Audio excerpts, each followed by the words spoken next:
Good morning everyone. আজি আমাৰ ব্ৰেকফাষ্টত আছে পইতা ভাত।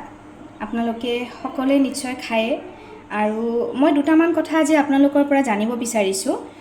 পইতা ভাত খোৱাৰ পিছত আপোনালোকৰ টোপনি ধৰেনে? প্ৰথম কথা মোক জনাব। আৰু পইতা ভাত খোৱা মানে আমি যদি ৰেগুলাৰলি খাওঁ পইতা ভাত, তেতিয়াহ'লে ৱেইট গেইন হয় নেকি সেয়া জনাব। বাই দ্য ৱে, আজিৰ পইতা ভাতত ইয়াতে আছে থালিখনত এয়া কণী, তাৰপিছত এয়া সত্তুৰ এটা চাটনি। সত্তু পাউডাৰৰ মই ঘৰতে ৰেডি কৰোঁ।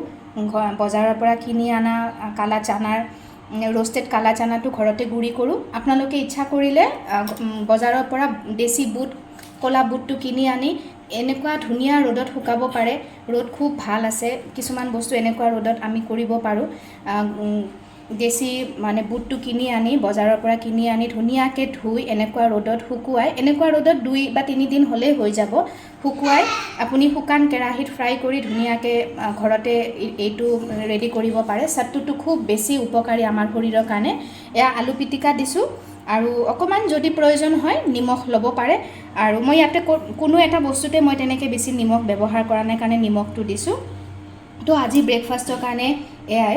আৰু ইয়াতে ওপৰত অকণমান ছটিয়াই দিছোঁ ভোট জলকীয়াৰ আচাৰ, অকণমান তেল দিছোঁ। ভোট জলকীয়া আমি ঘৰতে ৰেডি কৰিছোঁ, আচাৰ বাহিৰৰ পৰা কিনি আনি আমি নাখাওঁ।